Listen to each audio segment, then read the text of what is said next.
Hello student, this is doctor Himanshu Ojha. आपका अपना college काका मध्य प्रदेश एमपी के रजिस्ट्रेशन स्टार्ट हो गए। हमने वीडियो थोड़ा सा डिले किया, रीज़न था परफॉर्मा नहीं आए थे कल रात तक। परफॉर्मा आने के बाद अब ये वीडियो इसलिए आप तक पहुंच पा रहा है जिससे आपको सारी चीज़ें क्लियर रहें। तो भाई एमपी की रजिस्ट्रेशन को कैसे करना है, सबसे पहले हम ध्यान रखें कि ये वेबसाइट है dme.mponline.gov.in। हम चाहें तो गूगल पे ये लिखें एमपी यानी मध्य प्रदेश नीट काउंसलिंग 2025 आ जाएगा। एक चीज और, इनकी वेबसाइट पे पूरे एफएक्यूज वगैरह सब दे रखे हैं इन्होंने, अच्छी बात है ये, और हिंदी में भी दिए हुए हैं, हर किसी को समझने में सुविधा है। तो पूरी तरह से आप सारे फ्रिक्वेंटली आस्क्ड क्वेश्चंस एफएक्यूज ढंग से पढ़िए। रजिस्ट्रेशन चार्ज 1000 रुपए है। चॉइस फिलिंग के टाइम 100 रुपए और लेंगे, यानी 1100 रुपए में आप अपनी पूरी ये वाली काउंसलिंग करवा रहे हैं। लेकिन जो थर्ड राउंड है जिसको वहां पे मॉपअप कहा जाता है, तब आपसे 1-2 लाख रुपए, 2 लाख के आसपास वो उस समय लिए जाते हैं, तब आपसे सिक्योरिटी अमाउंट ली जाती है। तो वो उससे पहले कुछ नहीं लिया जाएगा, उस समय एक हैवी सिक्योरिटी अमाउंट मिलेगा, क्योंकि यहां पर फर्स्ट राउंड जैसे फ्री एग्जिट है तो उसको ले ही नहीं रहे आपसे कुछ भी। तो आपको दिक्कत भी नहीं है, अगर एमसीसी में कोई पार्टिसिपेट कर रहा है यहां भी कर सकता है, क्योंकि एज सच कोई बहुत बड़ा अमाउंट नहीं है, और एफएक्यूज में आप और चीजों को भी पढ़ सकते हैं। तो इसमें एमपी स्टेट में अपन ने क्लिक किया, हम आगे बढ़े। आगे जैसे ही हम जाते हैं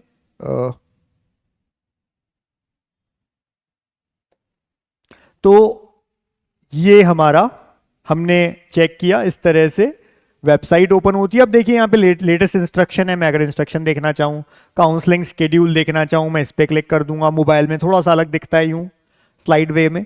सीट चार्ट जब निकल के आएगा यहाँ पे आएगा। सीट स्टेट मेरिट आएगी रजिस्ट्रेशन के बाद में, वो यहाँ पे आएगी। रूल बुक, स्टेप और यूजर मैनुअल यहाँ आएंगे, और अलॉटमेंट लिस्ट जब आपका फर्स्ट राउंड हो जाएगा तब यहाँ आएगी। तो ऐसा सब कुछ है। साइड में यहीं दे रखा है कि आप लॉगिन कैसे करें, और पहली बार जाना है तो क्रिएट प्रोफाइल पे आप कैसे जाएं। पहले हम देख लेते हैं स्केड्यूल। स्केड्यूल क्या है भाई, तो 21 तारीख से शुरू हो चुका है। 29 जुलाई रात 11:59 तक आपके रजिस्ट्रेशन ओपन है, आप आराम से कर सकते हैं, खूब समय दिया गया है। फिर सीट मैट्रिक्स आ जाएगी 28 जुलाई को। अगर किसी को सीट मैट्रिक्स में कोई ऑब्जेक्शन है वो 29 को दे सकता है उसे, यानी बता सकता है। अगर ऑब्जेक्शन वगैरह सब होने के बाद में फाइनल वैकेंसी 30 जुलाई को आ जाएगी।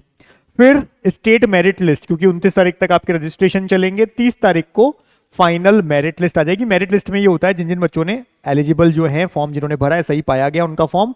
अब जिसके सबसे ज्यादा नंबर है रैंक है इसका, वो फर्स्ट पे, फिर सेकंड थर्ड फोर्थ, और एक तरह से आप स्टेट की रैंक भी देख सकते हो। हालांकि उतना इंपॉर्टेंट नहीं है, बट फिर भी पता चल जाता है आपको।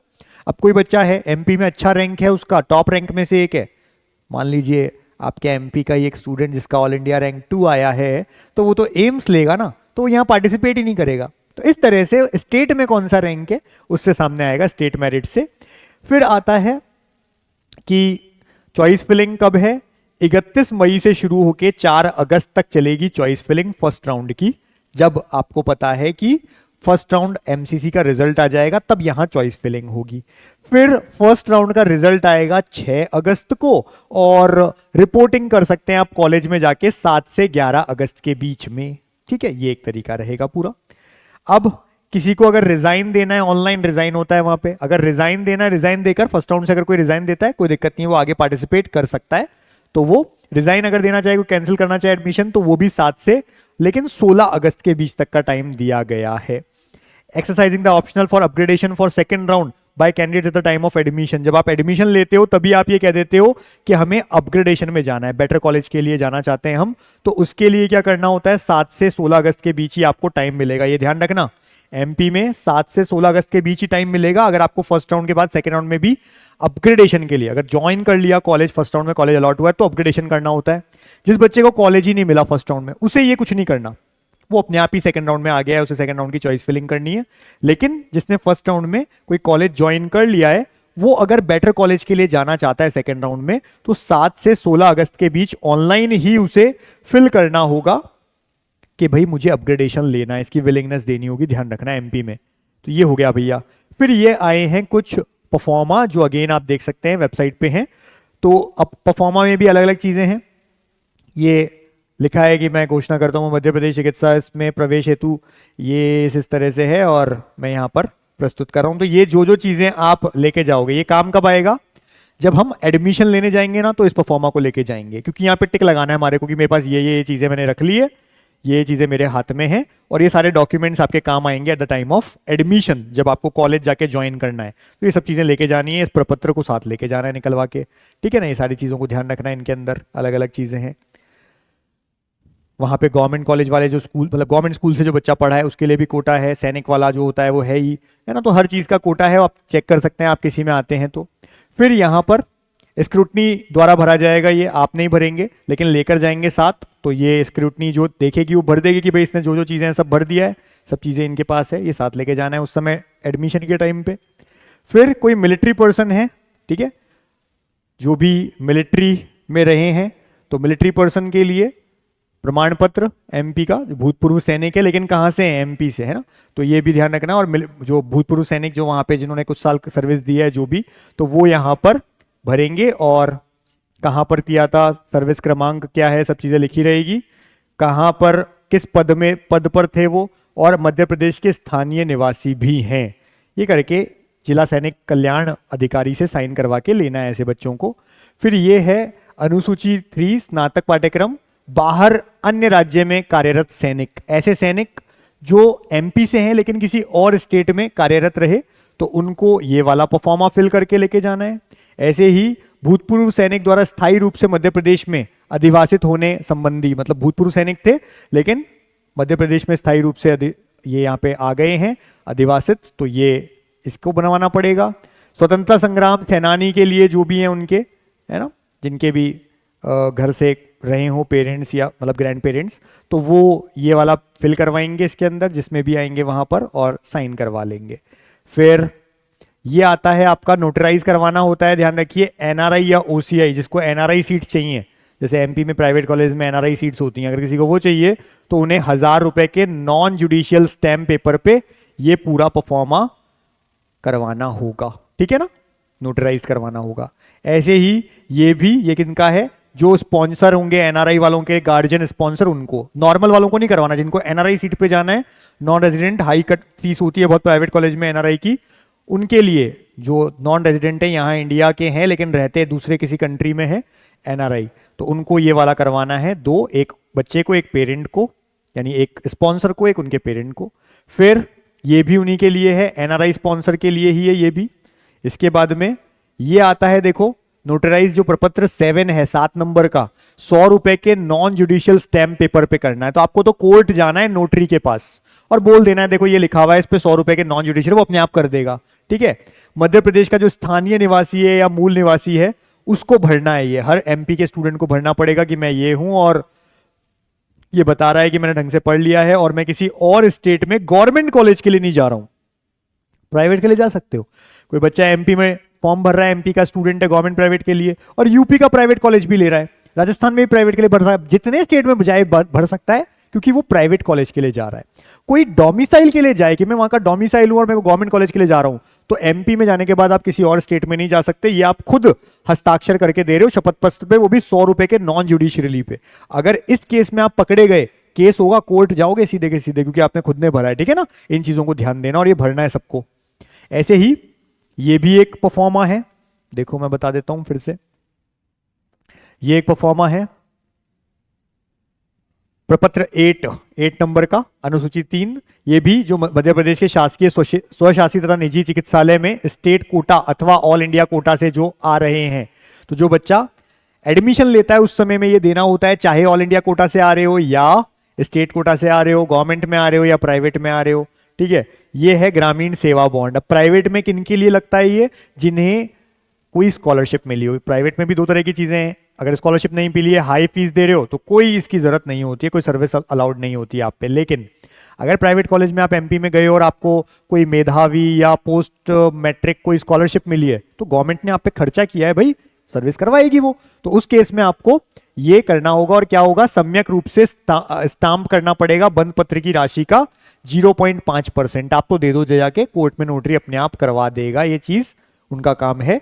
ये पूरी चीज यहां लिखी रहेगी, ये सेम, और ये एडमिशन के टाइम देना होता है, ठीक है ना, कि मैं 1 साल या तो सेवा दूंगा वरना 10 लाख रुपए दूंगा, और जो आरक्षित वर्ग है 10 लाख रुपए देंगे, और अगर जो आरक्षित वर्ग है यानी कैटेगरी वाले स्टूडेंट है उनको 5 लाख रुपए देने, अगर उन्होंने 1 साल सर्विस नहीं की तो, ठीक है ना। तो ऐसा है, अलग अलग चीजें हैं इनकी। तो ये पूरा ढंग से पढ़ के आप एडमिशन टाइम पे देना है, आपको पहले नहीं देना है ये। ऐसे ही एमपी के निजी चिकित्सालय, जो प्राइवेट कॉलेजेस हैं, उनमें जो बच्चा आता है ना, और मेधावी विद्यार्थी योजना का लाभार्थी है, उसको ये साइन करना पड़ेगा, है ना। साइन मतलब इसका पूरा बॉन्ड बनवाना पड़ेगा कोर्ट में नोटरी से। जितने का बॉन्ड है उसका 0.5%, जैसे 10 लाख का है, 5 लाख का है, उसका 0.5% रुपए का स्टैंप लगेगा, ये मतलब है इसका।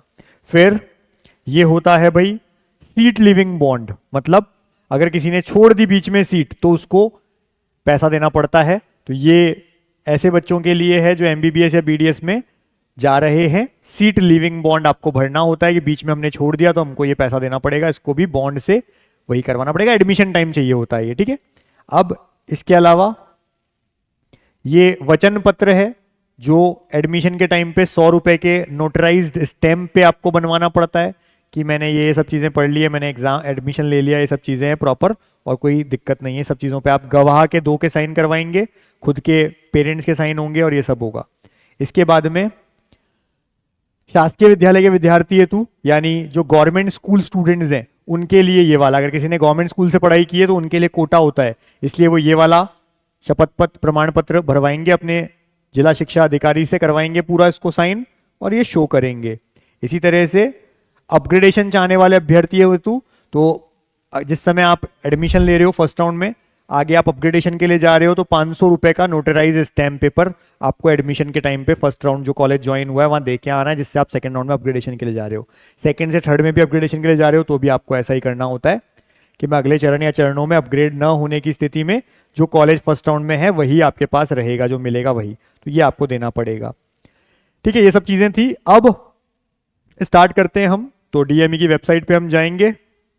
हमने अभी दिखाया था आपको क्रिएट प्रोफाइल, साइड में लिखा हुआ था, उस पर क्लिक करेंगे। क्लिक करने के बाद में सीक्रेट की 16 डिजिट की combination of NEET application number +0 plus NEET score, ये रहेगा। जैसे देखो सीक्रेट की मांगी जाएगी आपसे। अब सीक्रेट की क्या है समझ लो एक बार, सीक्रेट की क्या है आपकी। तो आपको याद रखना है सीक्रेट की जो रहेगी उसमें सबसे पहले लिखा रहेगा आपका नीट का एप्लीकेशन नंबर। तो जो भी आपका नीट का एप्लीकेशन नंबर है वो आप लिखोगे। वो पूरा लिखने के बाद में आप लगाओगे 0। नीट का एप्लीकेशन नंबर है आपका, उसके बाद 0 और फिर नीट का स्कोर, जैसे किसी का 510 है तो इसके आगे 510। ये पूरी हो जाएगी आपकी क्या, सीक्रेट की। क्या होगी आपकी सीक्रेट की, जो कितने डिजिट की होगी, 16 डिजिट की होगी। ढंग से देख लेना, जल्दबाजी मत करना, तमीज से, है ना। ये आपका पूरा रहने वाला है सीक्रेट की। तो ऐसा रहेगा, यहां पर आपको सीक्रेट की लिखनी है, डेट ऑफ बर्थ लिखनी है, नीट का रोल नंबर लिखना है और यहां जो भी कैप्चा है वो भरना है। क्रिएट प्रोफाइल पे क्लिक कर देना है, ठीक है। If already registered please go to candidate corner. अगर पहले से रजिस्टर हो तो यहां मत आओ, फिर लॉग इन में जाओ आप। अब कैंडिडेट डिटेल लिखी हुई आ रही है, क्या क्या है वो सब चीजें यहाँ पे आप पढ़ लेना ढंग से, फादर मदर नेम भी और सारी चीजें, ठीक है ना, जो आपने नीट के फॉर्म में भरी थी। फिर mobile number, email ID, alternate mobile number, confirm email ID, ये सब चीज आपको देनी पड़ेगी और ओके कर देना है, ठीक है। फोटो आईडी प्रूफ आप कोई भी दे सकते हो, जैसे voter ID, PAN card, driving licence, passport, इनमें से कुछ भी। और अगर नहीं है तो फिर आपके 12th का कोई जैसे एडमिट कार्ड होता है वो भी आप लगा सकते हो। तो ये फोटो आईडी प्रूफ आपको यहां पर लगाना है, अपलोड करना है, ठीक है। अगर आधार कार्ड के अलावा कुछ है यहां पे आपको लगाना पड़ेगा, नहीं है तो मेंशन फोटो आईडी प्रूफ इनमें से कुछ, तो ये आपको लगाना पड़ेगा और डन कर देना है। अब बैंक, इस बार सब जगह पे बैंक अकाउंट की डिटेल्स मांगी जा रही है। वो ऐसा इसलिए है कि जैसे मॉपअप राउंड में आपसे पैसे लेंगे, सिक्योरिटी अमाउंट, हैवी अमाउंट होता है, वापस आना है, वापस भेजना है, तो वो इस अकाउंट में भेजेंगे। इसलिए डिटेल भरना सारी प्रॉपरली, आप गलती मत करना। अकाउंट नंबर किसी का भी दे सकते हो, आपके फादर का, मदर का, आपका, किसी का भी हो सकता है वो। Account number, confirm account number, account holder का नाम लिखा रहेगा, टेस्ट कैंडिडेट, तो ये इसमें आप केवल ये अकाउंट होल्डर नाम जो भी हमने, तो मतलब ऐसे ही लिखा हुआ है ये, तो कुछ भी आपका जो होगा आप वो लिखोगे। आईएफएससी कोड होगा जो आपकी पासबुक में लिखा होता है या चेकबुक में, आप चेक कर लेना अच्छे से, आईएफएससी कोड लिखना। कंफर्म आईएफएससी कोड, बैंक का नाम, ब्रांच का नाम, ये सब लिख करके आप आगे प्रोसीड कर देंगे। क्या करके? यहां टिक लगा के आई हैव रेड और प्रोसेस में चले जाएंगे। आगे चले गए भाई। अब ये सब चीजें दिख रही है हमारे को हमने देख लिया सब कुछ ओके है। अब पासवर्ड हमको बनाना है, ठीक है। तो ओटीपी आएगा आपके मोबाइल पे, ठीक है। आप ओटीपी के लिए डाल देंगे यहाँ पे और नया पासवर्ड बनाएंगे, कंफर्म पासवर्ड लिखेंगे, ओके कर देंगे। कम से कम 8 कैरेक्टर का होना चाहिए, एक कुछ बड़ा लेटर, एक कुछ छोटा लेटर, एक कोई स्पेशल कैरेक्टर, एक नंबर, कुछ ना कुछ। और जैसा नीट में था वैसा ही बना दो ना यार, सेम रखो। आगे बढ़ जाते हैं, चलो। You have created your profile successfully, now proceed for registration to participate in DME. तो अभी आपका प्रोफाइल बन गई है। अब आप रजिस्ट्रेशन स्टेप कंप्लीट करोगे, रजिस्ट्रेशन फॉर्म भरोगे, डॉक्यूमेंट अपलोड करोगे, पेमेंट करोगे और अपनी रिसिप्ट प्रिंट फाइनल निकाल लोगे। ओके पे चले जाओ, ठीक है। अब यहाँ पे एडिट प्रोफाइल, अगर किसी को चेंज करना है एडिट भी कर सकता है। Registration form, edit registration form, तो इसमें आ सकते हो आप, ठीक है। अभी भी किसी को चेंजेस करने हैं तो। अब सेकंड आ गए हम रजिस्ट्रेशन फॉर्म में, चेक करेंगे सारी चीजें। कॉन्टैक्ट डिटेल्स देखनी है हमारे को, बैंक डिटेल, ये सब कुछ अभी हमने भरी थी, सब कुछ ओके है। यहाँ पे अपने आप ही ऐसा पर्पल कलर हो जाएगा कि आपने ये कर लिया, मतलब कलर चेंज हो जाएगा, यहाँ का जो भी कलर होगा चेंज हो जाएगा। फिर यहाँ का कलर जैसे जैसे भरते जाओगे कलर चेंज होता जाएगा, ठीक है। कैंडिडेट रजिस्ट्रेशन पूरा हो जाएगा। फिर चॉइस फिलिंग आएगी जो आपकी 1 तारीख से है। फिर अलॉटमेंट लेटर, अगर आपको कोई कॉलेज अलॉट होता है तो वो यहाँ मिलेगा। कॉलेज में आके रिपोर्टिंग है, यहाँ करनी है। डॉक्यूमेंट वेरिफिकेशन है, फीस डिपॉजिट करनी है, एडमिशन इंस्टीट्यूट पे करवाना है और अगर विलिंगनेस अपग्रेडेशन के लिए देनी है यहाँ देनी है। सारी चीजें इसी पे ऑनलाइन ही है। अब आगे चलते हैं भाई। तो ये कुछ चीजें लिखी हुई आ रही है, जैसे कैंडिडेट डिटेल्स लिखी होंगी आपकी सारी, आप ढंग से देख लेना, ठीक है। नाम वगैरह, आपके फादर नेम, सब कुछ। स्कोर कार्ड नीट का, ये सब चीजें लिखी होंगी। आपने जो अटेंडेंस शीट दी थी एनटीए की नीट वाले दिन, वो अटेंडेंस शीट यहाँ पे अपने आप मिलेगी आपको, तो ये वही है। फिर क्या आप एनआरआई कोटा के लिए जाना चाहते हैं? यस या नो में चले जाना आप। अगर एनआरआई नहीं है तो मत करना, नो कर देना, ठीक है ना। अगर यस कहोगे तो फिर आपसे और चीजें पूछी जाएंगी। क्या आप डोमिसाइल हैं एमपी के? यस और नो। अगर डोमिसाइल है तो आपके पास डोमिसाइल नंबर होगा, वो डोमिसाइल नंबर लगाना है आपको अपना। डेट, किस दिन इशू किया था डोमिसाइल नंबर, वो लिखनी पड़ेगी आपको। जिसने इशू किया उस के पोस्ट का नाम, उसका खुद का नहीं, उसके पोस्ट का नाम, जैसे कोई रेवेन्यू ऑफिसर है या कोई कलेक्टरेट है, कलेक्टर है मतलब, तो क्या है वो लिखा रहेगा आपके उसमें ही, तो वो यहां पर लिख देंगे। जैसे यहां पे लिखा है सब डिविजनल मजिस्ट्रेट एसडीएम, तो वो लिख दोगे। किस जगह से इशू किया, भोपाल से किया, मंदसौर से किया, और कि इंदौर से किया, जहां से भी किया, जबलपुर से किया, जहां लिखा है वो आप यहां पे लिखोगे, उसमें लिखा होगा आपके डोमिसाइल सर्टिफिकेट में। फिर क्या पूछा जाता है भाई? फिर पूछा जाता है कैटेगरी डिटेल्स, ठीक है। कैटेगरी डिटेल्स, ईडब्ल्यूएस है, ओबीसी है, जो भी है, आपको प्रॉपर सर्टिफिकेट आपके पास में होना चाहिए। कैटेगरी एमपी में क्या है, मतलब नीट के फॉर्म में चाहे आपने कुछ भी भरी थी, एमपी में अगर आप कोई और कैटेगरी में आते हो आप लिख सकते हो यहाँ पे। फिर कैटेगरी सर्टिफिकेट भी वही, कैटेगरी सर्टिफिकेट का नंबर लिखना है, कब प्लेस कौन सा था, किस जगह पे किया गया, कौन सी तारीख को हुआ, किसने किया, डेजिग्नेशन, उसकी पोस्ट, ये सब लिखनी पड़ेगी। फिर पीडब्ल्यूडी है क्या, फिजिकली हैंडीकैप्ड, यस या फिर नो। फ्रीडम फाइटर है क्या, आपके पेरेंट ग्रैंड पेरेंट कोई फ्रीडम फाइटर रहे हैं, यस और नो। सैनिक डिटेल, अगर सैनिक क्लास से रहे हैं आपके पेरेंट्स में से, आर्मी, नेवी, एयरफोर्स में, तो यस वरना नो। एमपी गवर्नमेंट स्कूल से आप पढ़े हैं तो 5% रिजर्वेशन होता है, यस और नो पे चले जाना, जो भी है। क्वालिफाइंग एग्जाम डिटेल्स, आपकी फिजिक्स, केमिस्ट्री, बायो और इंग्लिश के आपको मार्क्स लिखने होंगे यहाँ पे, ठीक है। कितने पास और कितने, अगर पास है फेल है आप तो पास पास पास पे लगाओगे यहाँ पे और सेव एंड नेक्स्ट पे चले जाओगे। फिर आई डिक्लेयर करके, है ना। फिर आपसे देखो क्या क्या मांगा जा रहा है, आपसे एनक्लोजर यानी डॉक्यूमेंट्स मांगे जा रहे हैं, नीट का एडमिट कार्ड या नीट का रजिस्ट्रेशन स्लिप। या तो एडमिट कार्ड दे दो, एडमिट कार्ड नहीं है तो कंफर्मेशन स्लिप जो थी ना आपकी, फॉर्म जिसको नीट को बोलते हो, वो दोनों में से कोई भी एक अपलोड कर दो यहाँ पे। फिर 10th की मार्कशीट अपलोड कर दो जिसमें एज लिखी रहती है, मतलब डेट ऑफ बर्थ लिखी रहती है। 12th की मार्कशीट अपलोड कर देना। Affidavit for non being domicile of state other than, जो मैंने अभी दिखाया था ना आपको कि आप केवल डोमिसाइल यहीं के हैं और कहीं नहीं है, उसको जैसा स्टैंप पे बोला गया है वैसा करवा करके अपलोड कर देना। फिर एमपी डोमिसाइल सर्टिफिकेट जो आपको मिला हुआ है, डोमिसाइल सर्टिफिकेट, वो लगा देना। अगर ईडब्ल्यूएस है या ओबीसी है, जो भी है वो आप यहां पे लगा दोगे। फिर 200 KB के अंडर की होनी चाहिए सारी, और PDF में होनी चाहिए फाइल सारी की सारी, ठीक है ना। परफॉर्मा हमने बताई दिए कहाँ है, आई हैव पे कि हमने कर दिया है, चेक कर लिया है, और सेव एनक्लोजर पे चले जाओ। अभी भी कोई चेंज करना है तो बैक टू रजिस्ट्रेशन पे जा सकते हो, ठीक है। ये पूरा हमारा कंफर्म हो गया है, चेक कर लेना ढंग से कि सारी चीजें जो मैंने भरी थी वो है क्या, नहीं है तो वापस से आप चेक कर सकते हो, बैक टू रजिस्ट्रेशन फॉर्म में जाकर के एडिट कर सकते हो, और सही है तो प्रोसीड टू पेमेंट, मेरे को पेमेंट करने आगे जाना है। अब ऐसे बैंकिंग का खुल जाएगा, पेमेंट के लिए आओगे, नेट बैंकिंग, डेबिट या क्रेडिट कार्ड, यूपीआई, सब ऑप्शन है आपके पास। तो अब आप यहां देख रहे हो नेट बैंकिंग में जा रहे हो तो एसबीआई वालों के लिए, ऑल मेजर बैंक जितने भी हैं उनके लिए, ऑल बैंक्स की नेट बैंकिंग, तो ये सब आपको ऑप्शन मिल जाते हैं। अब कोई डेबिट कार्ड पे गया, एचडीएफसी, पे, गवर्नमेंट, जितने भी लिखा रहेगा कितने चार्जेस लगेंगे एक्स्ट्रा, ठीक है, लिखा रहता है यहां पे। यूपीआई में ये यूपीआई है, पे गवर्नमेंट इंडिया, एचडीएफसी पेमेंट, तो इसमें जाकर के आप बाकी सारे कर सकते हो, जितने भी यूपीआई है सब इसमें होते हैं, चले जाना आप। तो ये आपने पेमेंट करने के बाद में चेक किया पूरी की पूरी रजिस्ट्रेशन ढंग से ओके है क्या, ठीक है, सारा चीज देखी, सब कुछ ठीक है, कोई दिक्कत तो नहीं है, सारे डॉक्यूमेंट्स ओके हैं। अब आप प्रिंट पे चले जाओगे, प्रिंट ले लोगे, कंटिन्यू पे आगे चले जाओगे प्रिंट करके।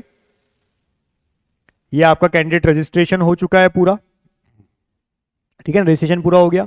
1000 रुपए रजिस्ट्रेशन चार्ज है, 100 रुपए जिस समय चॉइस फिलिंग करोगे तब मांगे जाएंगे आपसे। तो ये पूरा ध्यान रखें, और इस तरह से आप फॉर्म फिल पूरा ढंग से कर लें, कोई दिक्कत नहीं आएगी, इजी है स्टेप, बस स्पेलिंग वगैरह चेक किया करें, कुछ गलती नहीं करें, बाकी सब कुछ ठीक है। मिलते रहेंगे आपसे, wish you all the best कि आपको एक अच्छा मेडिकल कॉलेज मिले।